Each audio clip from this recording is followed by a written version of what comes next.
First up is Kung Fu Panda 4, and I think the top question that I asked myself, and you should probably be asking yourself is, well, and also the filmmakers should have asked themselves, did we need a fourth Kung Fu Panda film? And I'm going to be brutally honest, the answer is no, we did not. Is this a terrible film? No, it's not terrible, but you know, the story is starting to get a little tired and run its course. I think Jack Black is perfectly cast in this role. You know, clearly it is written for him. He is the thing that keeps it afloat. His, you know, ability to convey his natural, you know, real Jack Black joy into this panda animated character, I think is the thing that prevents this from becoming a train wreck. However, I think they're probably aware it's time to retire this character, and they even start to flirt with that in the plot of this film, but then there's this fear of cutting off the cash cow, or cash panda in this case, and then, you know, it just feels like, why are we making this? And, you know, this is not a spoiler, but a spoiler. The cast does not include the Furious Five who have been in the other films. So they have to awkwardly address that. And I think there's a reason these other folks haven't come back for this, because they realized there's no more story to tell here. Or the story to tell here is starting to get thinner and thinner. And if you are going to keep making these films, you know, you have to figure out what the future is. When they said they were making a Toy Story 4, for example, I was like, what have you done? I think the ending to Toy Story 3 is perfect. However, the progression of the world around them, and they found a way to hand off the characters and put them into a different set of circumstances that made sense and actually made the emotional journey worth it. Now, I couldn't tell you, if my life depended on it, what happened in Kung Fu Panda 3. I think I vaguely was able to put pieces together based on the fact that Bryan Cranston is a voice in this one again, and he plays Poe's biological father effectively, but James Hong also returns as Mr. Ping, his goose dad, which I love. I think their dynamic is actually very fun. Dustin Hoffman did return as Shifu. Ian McShane actually comes back as Tai Lung, who's the villain in, I think, the first one. And then this time around, they are joined by Awkwafina, who plays Jen, who's a fox, I think. Ke Huy Quan, who plays Han, who I think is an armadillo. Some of the character designs in this are a little, like, vague, animalish. And then our big bad is played by the one and only Viola Davis, who, you know, is amazing. She plays a chameleon sorceress. And I think the other problem with this film is, like, you know, it's one thing to bring back Ian McShane as Tai Lung and explain away how he's back, but the chameleon character just kind of comes out of nowhere, and like the villain motivation doesn't make sense, or it's just very dropped in. You know, I think if this had come out on streaming, we all would have gone, oh yeah, all right, this is fine for that. But to have this be a theatrical release, I don't want to insult the film. It's fine. You know, I think if you're a little kid, you're going to enjoy it for the same reason you enjoy the other Kung Fu Panda films. You know, it's not going to tax you in that way, but if you're an adult, you're probably getting a little tired of these. It's an hour and a half. People in my theater were laughing, which, you know, good for them. I had a few chuckles, but I don't think they were, I think they were the more esoteric chuckles, but, you know, I just, if there's not a story to be told that makes sense for this and that you feel compelled to tell with these characters, why are we continuing to tell it? That's my question. And why are we shying away from allowing these characters to progress and, like I said, potentially retire? You know, I think that fear makes them feel like they're just being like puppeted along and on life support, and the stories are never going to feel as compelling as something that's willing to come to a close. So if you are an adult with small children, yeah, this is a perfectly fine film to go take your kids to. I think, you know, it's short enough, it's vaguely entertaining enough. I think some of the choreography for the fights is pretty clever, although there are a lot of fights in only an hour and a half movie. I would say probably a good 30 or 40 minutes of it are that, and it starts to get a little repetitive because there's only so much you can do. If you are an adult who just happens to be a huge Kung Fu Panda fan, you know, this is certainly in the vein of the other Kung Fu Panda movies, so you'll probably have a decent time. But if you are an adult who, you know, for whatever reason were thinking about this and don't have kids and just like, oh, is this worth it? I'm going to go ahead and say you could either wait for it to go on streaming or just not watch it at all. I think the best thing to come out of this is Jack Black / Tenacious D's cover of Hit Me Baby One More Time, which is the credit song. And that should tell you something about although, you know, obviously Tenacious D, amazing vocalists and amazing performer. So, but yeah, I don't want to say it was phoned in, but it felt hollow in a way that just made me a little bit bummed. And I did see Kung Fu Panda 3, but I don't remember. I probably had a similar feeling at that one, and just a feeling of like, why don't we just stop? why don't we focus our attentions on new things that we haven't seen before, new characters who we're ready to tell the stories of. I do think, I would have been okay if we'd focused a little more, and they do start to have this as a plot, but like I like the dynamic between Bryan Cranston and James Hong as like his two dads. I think that was fun, and they do pepper that in, and I think that kind of kept it sort of moving along for me, but the rest of it just felt pretty cookie cutter, or I guess fortune cookie cutter. I'm not sure, that's a terrible joke, but it's not terrible. It's just not anything exciting, and I think it's getting a little tired, but I'm going to give it a 3.2 out of 5.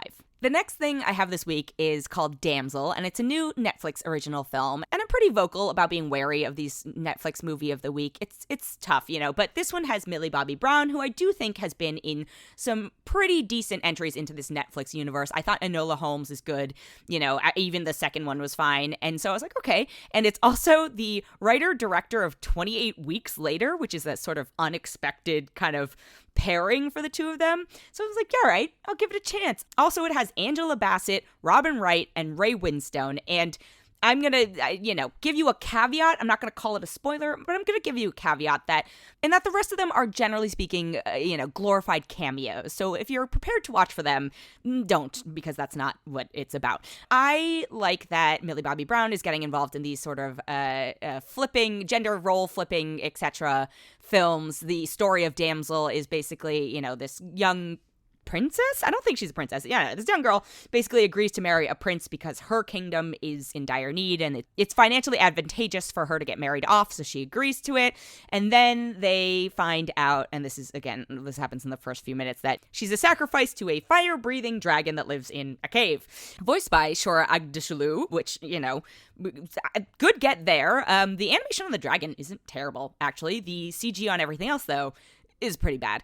I know what they're going for with this. I think they're trying to capture that same thing that Enola Holmes did, where you have this strong female lead in a role that, she's no longer a damsel in distress, or, the idea of like, oh, she's a Sherlock Holmes level person, or she's like Sherlock Holmes' sister, but she's just as smart, basically she is a independent, strong character. But this movie's so boring, and you want to talk about cookie cutter. This is just like I'm not even going to say it, but what the twist is already. And the action is minimal, if that. I think Millie Bobby Brown is fine, but it doesn't feel like the best showcase of her acting, or it's all things we've seen from her before. And, like I said, the rest of the folks are cameos. Robin Wright is great. Angela Bassett, I don't know what she's doing there. She's great, but like, it's just, I was like, she deserves so much better than this role. Robin Wright is probably the best in this. I don't know. And then Nick Robinson plays like the prince, who cares.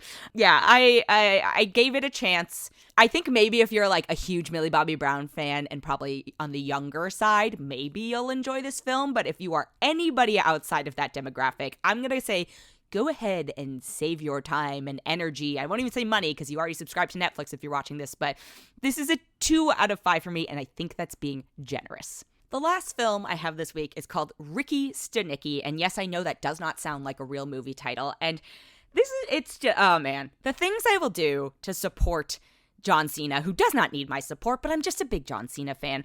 So I don't dislike the premise behind this film. The idea is that these 3 childhood friends invent this, scapegoat character who they can blame all of anything bad on. It's Ricky Stanicky's fault. And that idea is, there's a lot of fun to be had with this.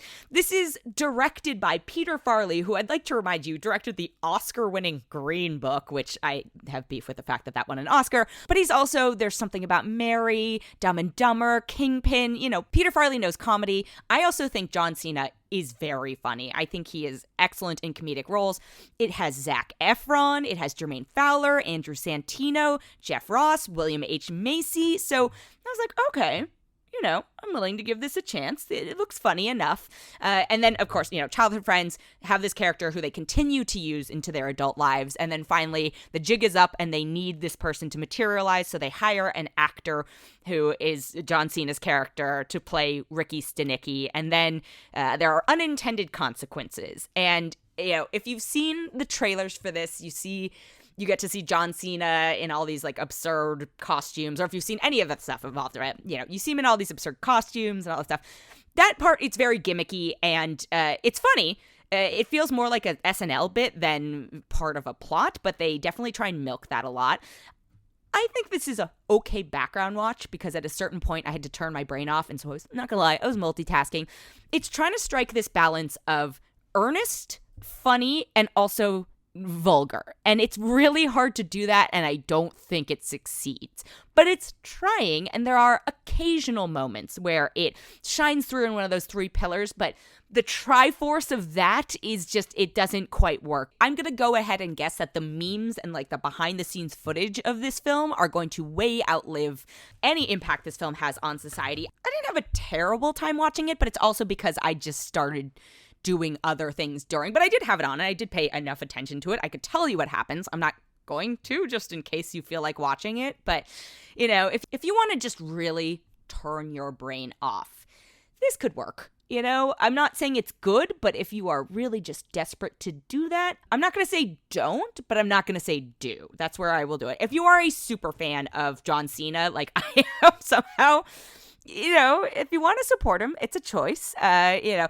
I also, you know, Zac Efron is funny. Jermaine Fowler is funny. It's just, it's too bad because there are so many pieces of this. And there are moments where it's amusing enough and not necessarily overly crude and overly vulgar. And there are emotional moments where I'm like, oh, there was potentially a good movie in here. I feel like they got swept up in something, and I don't know if it was a fear of not being vulgar enough because it's billed as an R-rated comedy, or not being earnest enough. And there are moments I was like, oh, I like that this is combating toxic masculinity, and then they'll immediately undo that with like a semi-homophobic joke, but then they'll diffuse the joke. So, you know, it's all over the place.